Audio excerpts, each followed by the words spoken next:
Right, we're going to carry on with the shed videos, but first we're just going to do a quick update for those people who came onto the video to see the boat update stuff. It's just going to be very short, but the parts are coming in. We've got this which is coming. I'll show you this first. I don't know if you can see that in there. This is the new matting for the boat. It's like a rubber matting which will go along the boat. You've got 10 feet by 5 feet there. We'll probably have to cut it. So that arrived. We've got the bungs that we ordered for the boat, the new ones for the keel and that. Now I've also picked up a battery. Now this is a friend had this, and I don't know, it went in a boat and then he got rid of the boat and it came out the boat, and I think it was new, and I basically bought it off him.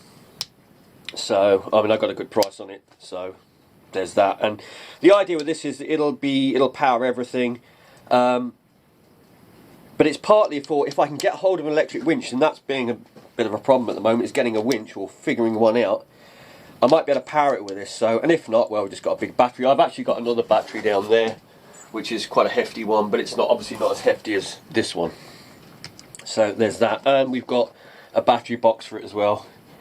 Putting that out of the way, so it's hidden away, all the electrics and stuff.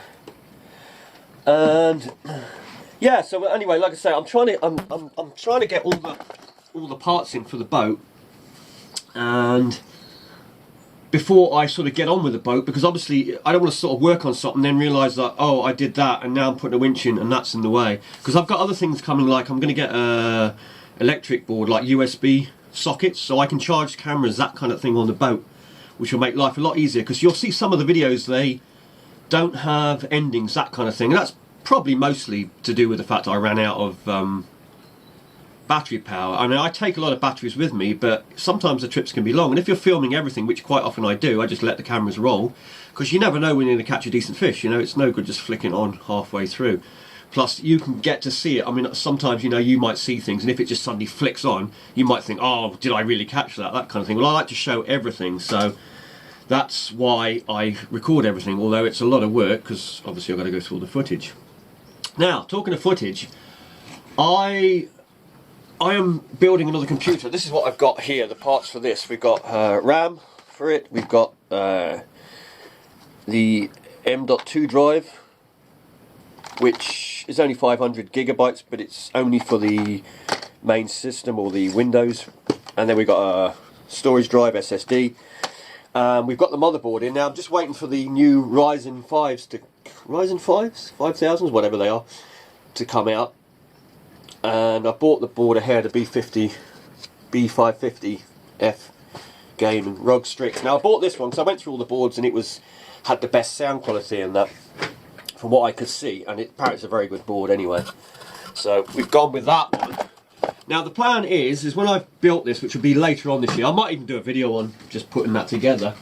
I'm thinking about putting a computer in the shed and maybe do the odd live stream. Now I'm not going to do live streams all the time, but I'll do them now and again, because it'd be easier to sort of interact with people if they want to talk about any of this fishing stuff that's around here, or when we've been out fishing, that kind of thing. And it'd be quite good to do little live streams in between now and again, but like I say, they won't be all the time, it'd just be the occasional one. And so what do you think? Do you want to have the odd live stream thrown in? Because what I can do is I can take a computer. Now I'd rather work with the computer than a phone, because a lot of people use their phones, which is ideal when you're out and about, you know, on site and that. But the thing is, with my phone, I use it on the Wi-Fi here. I don't use the internet with it when I'm out. I have the ability to connect to it, but I don't use it because it gets expensive on the phone, that kind of thing here, so I just don't bother with it. And it's not easy, like I say, when you're trying to work or do stuff when you're actually fishing and that. So what I would do is I'd set up a computer here instead and do live streams over. I'll take the old computer, bring it here. Yeah, and the other issue I would have with the phone as well is because I go to the Wi-Fi, which is what I was trying to get to, the phone signal is very touch and go whether it hits the Wi-Fi. It's sort of right on the edge of where the Wi-Fi signal is.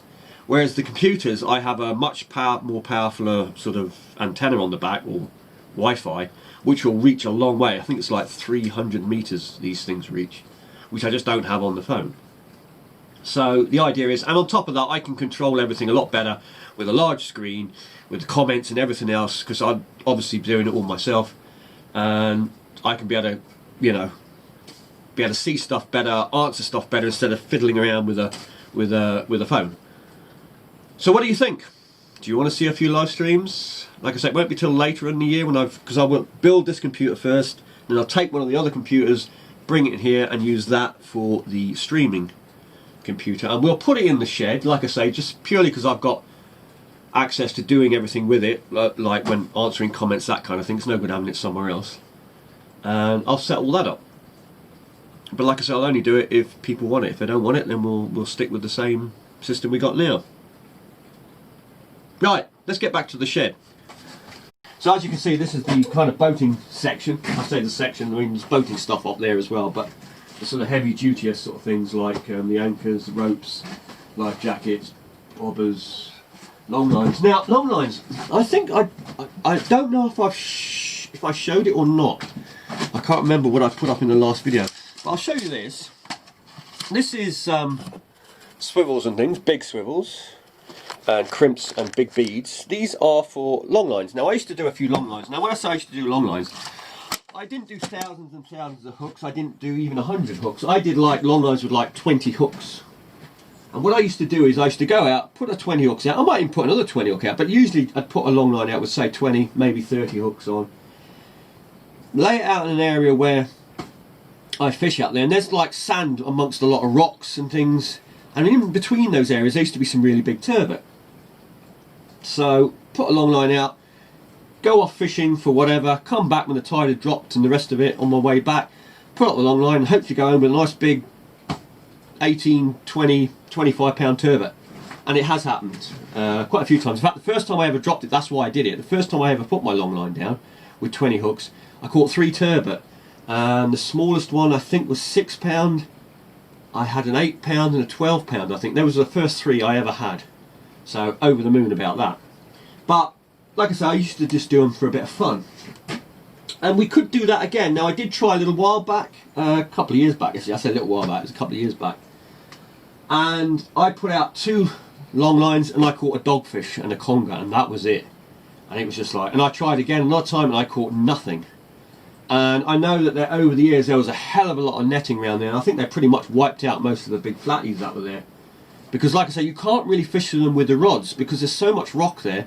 The moment you drag, you go 100 feet and wham, you hit a rock, a bit of weed or whatever, and then you lose all your gear. So it's not really fishable, but they are there. And like I say, we've had some pretty hefty ones in the past. And it was the way of getting the odd flatfish. I mean, my favourite was getting a brill, one of the tastiest fish in the sea. So I'll show you what they look like. Well, I'll show you. I won't pull them out because they'll get in a mess. They're all fed in and fed out, so they don't end up in a mess. But let me take this. Hopefully you can see in here. But this is a long line. You see, this one is. Let me see. This isn't a very long one actually. This is 1, 2, 3, 4, 5, 6, 7, 8, 9, 10, 11, 12. Yeah, it's got to be 15, 20 hooker. This one, probably 20 hooks. I normally do them about 20 hooks. And you'll see here, they're about, I think, 20 hooks, and they're about 12 feet spaced between hooks. So you've got 2 crimps, 2 beads, and your big swivel. And you just attach your snoods on or your traces on. And this is like ones you can buy which are ready made, which just crimp on. They don't have the beads, but that's just things you buy. But they're quite expensive buying them like that. And yeah, the trick is just when you crimp it is to not over crimp so you damage your line. But this line is about £200, the main line. And I mean, we can do some of these sometime. It's just, the only trouble with them is that you put them out before the tide. You can't obviously lay them when the tide is running like crazy fast. You put them out and then you abandon them for the next 4 to 6 hours, then you come and check them. And which is alright if I'm out there for 4 to 6 hours. The trouble being is I've been keeping trips short like this year because of my back issue. I've been trying to keep my trips a bit shorter and losing all my computer stuff. Right, let's have a look at this one as well. Oh, this is 2, I think there's 2 in here. Oh, I got it on the box. Let's have a look. This is this one was used. This is the ones I put out actually. There's a lot more going on here, but these lines are thinner I think as well. But there might even be 3 in there. No, there's more than that. There's 3 and 3, I didn't realise I had that many in here. I only thought I had like 2. Wow. So we've got long lines. Anyway, this is a thin, very thin one. I think I might have made this one up just to try it for place or something, like closer in. But there's you can't put long lines and nets in bays in the summer. You have to take them out beyond bays over here. That's the summer. In the winter you can put them in, but there's not much point these days. There's not a lot to catch in the bays. So yeah, we'll try that though. I will get round to that. I said to somebody asked me about this a little while back, and I did say I would do some, but this year it was a very strange year, so I never got round to doing any. And like I say, I've got to put extra time in to do this. Now you think, well, you might catch a nice big turbot, then we might not catch anything. We might catch dogfish, we might catch, I mean, at one point you could catch skate every other hook.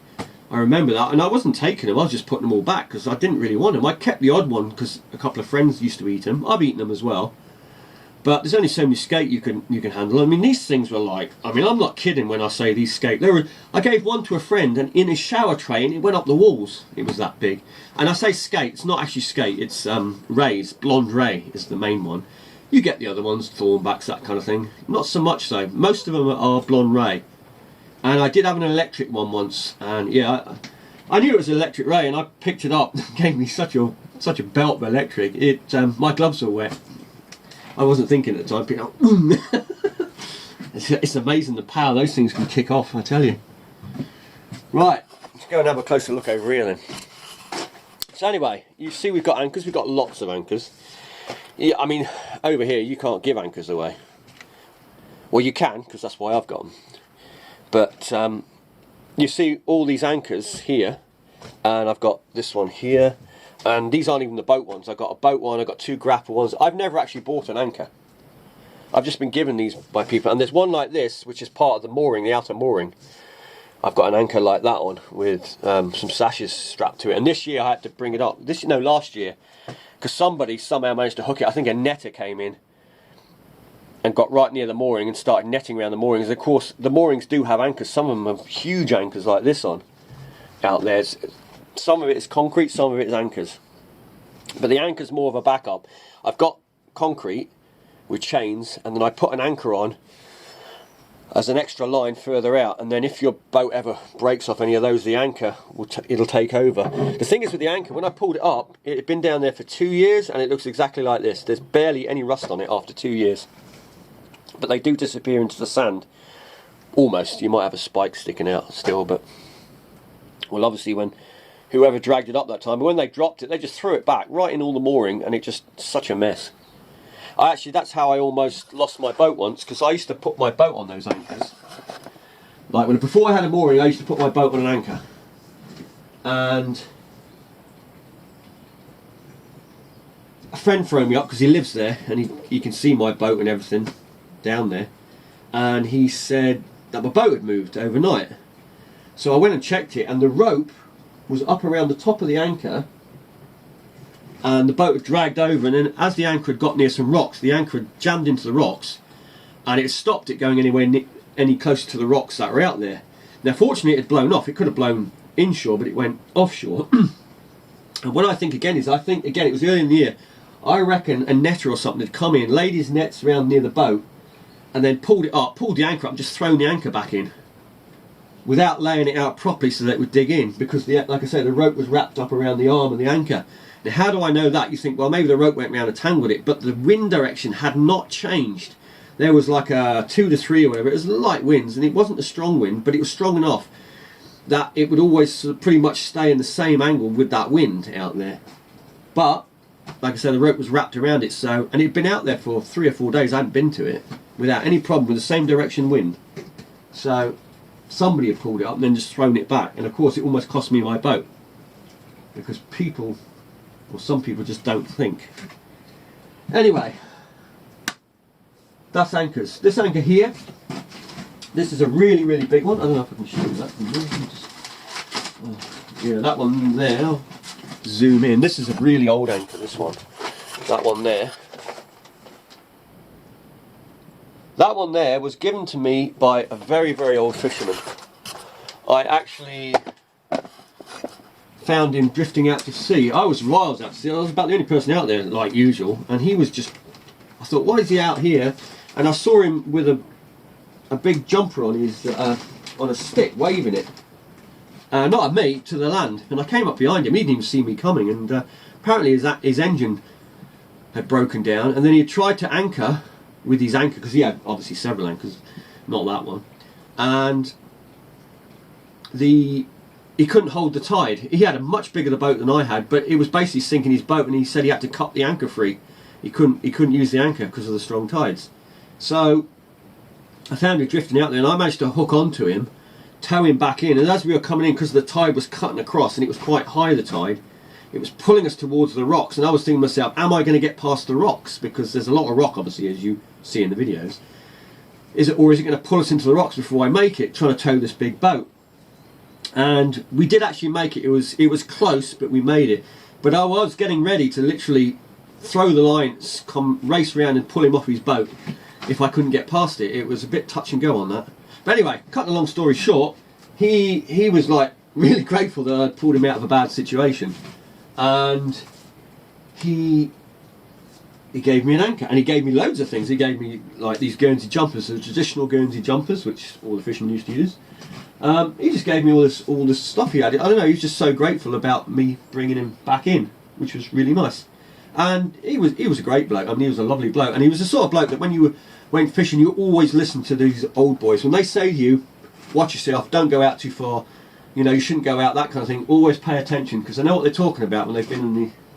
I mean, he fished right back before the war. So, in fact, he fished through the war, and he was telling me after the war, every lobster that he used to catch was like about £5. He says that was the average size of lobsters after the war, because nobody had been really fishing during the war. It got a breather, and all the lobsters just ended up huge, he said. So, this goes to show, give the oceans a bit of a rest, and they can recover very, very quickly. So anyway, that's the story behind that anchor. Now I've bored you all to death. So yeah, what else we got around here? Well, we've got trailer board back there. That's just when I've towed the dinghy. Obviously, got a long. Actually, we got a long line up here as well. I didn't see that one. It's actually in a bucket, ready to go. This is the flatfish one I think I made. No, I say flatfish.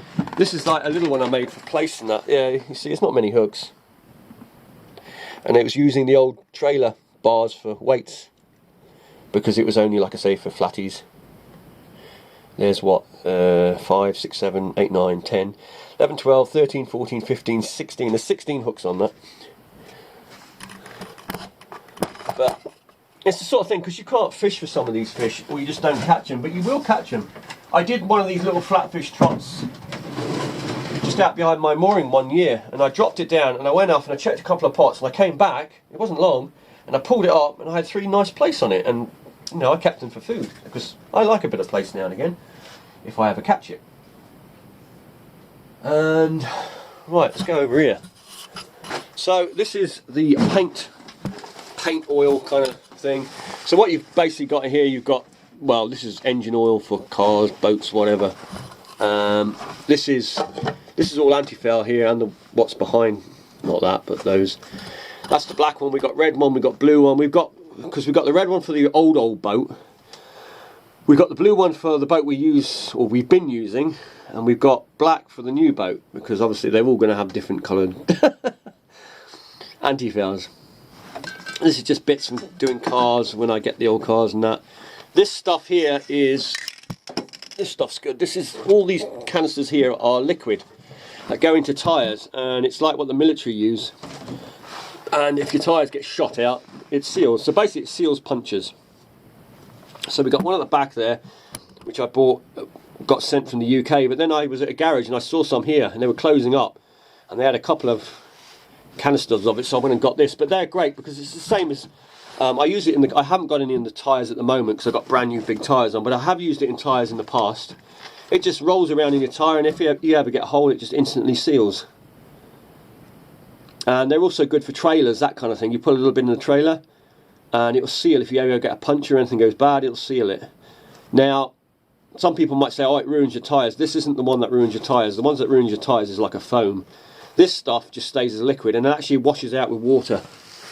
So you can even thin it down a bit if you want. When you put it in, if it's a bit stiff, you just thin it a little bit. So that's, like I say, will mix with water, or you can wash it out. Then we just got things like normal car stuff, brake fluid, engine oils. That's a very old can of Rust-Oleum, but the old original stuff, not this modern stuff which isn't as good as the old stuff. That stuff, you put it on, no rust getting through that. And then just paints and things over there again for the boat, the oars, that kind of thing. We got our waders of various sorts. These are the crappy ones. Those were the original good ones, which are knackered now, which I should get rid of. That there's just a little engine stand for the little engine, just clamps on that. But like I say, they've got so much stuff in the way. Those bits of heavy wood are used for if I drive the car up onto a ramp, if I'm working on the underneath of it. And as you can see, this is just rubbish down here, which I need to sort out. And I'll get round to that. This is the anchor from the boat and all the ropes that came with it. These ropes will probably end up going around crab pots because most of them aren't very good anymore. I'll have to go through that. And what anchor I'm going to use on the boat, I haven't decided yet. I normally like to use a fisherman's anchor, but I mean the grapple's adequate just for stopping when I stop. It's because I don't really anchor more than that, like anchor overnight kind of thing. That's what I'd use the big fisherman's anchor for. That's kind of it in here, really. I mean, you know, the rest is just bobbers and that. We've got fishing rods and things. I'll show you these fishing rods. Run you through it. So you've got all sorts of things. You've got what's that? NGK boat rod, I think. Oh, high energy. No, that's a bow wave. I've got a couple of bow wave ones. There's a Vendetta, Abu Vendetta. There's a Silver Shadow, which is, I think it's a Fladden, I think. It's just a general, they call it a pier rod, but it looks more like a boat rod, that one. Then you've got these Obula ones, which were all carbon ones. They used to be good. You've got Shakespeare, that's broken, that one. And that's a very old, that's a fiberglass one, that sort of greeny one, if you can see it's green. It's a Abu one, that, an old Abu. Camera goes off. There is an Abu Ugly Sapphire, it's called, that one there, but it's very, very bendy rod. I think that might be fiberglass as well. I've actually got more fiberglass than I thought. And of course we've got our beach cast. You've got a Shakespeare one, there is a couple of Daiwa ones. There's the Daiwa one which I used the other night, which is still in the car. And there are more kicking around. That's a barbel rod there, that one. There are freshwater ones. You've got your Pen, the Pen one we bought this year here. Yeah, there's a Abu Garcia Endeavour. So there's a bit of a mixture of rods. There are, like I say, there is a few more rods, like we've got the telescopic under there. There are more rods around. I've got my freshwater ones somewhere, I don't know where though at the moment, but there is a whole bunch of fishing rods, or a few more kicking around, although we have been snapping a few the last couple of years, but they're all the newest ones that we end up snapping, not the old ones. But sign of the times, I'm afraid. So there you go, that's pretty much it for the shed. Obviously I've probably missed some bits and pieces, but you know, now I've just got to get on and get all this sorted. So there you have it, finished pretty much. I still got a couple of bits like the batteries and some bits over there to sort out here and there. There's still stuff I want to do, and I might remove the fiberglass box up there. That'll give me so much more space on the shelf to store things. But all in all, I can work with this at the moment, and I can still, I've got room to make pots, that kind of thing, and get stuff ready and sort stuff out for the boat in here as well. It just shows all it needed was a dang good tidy up.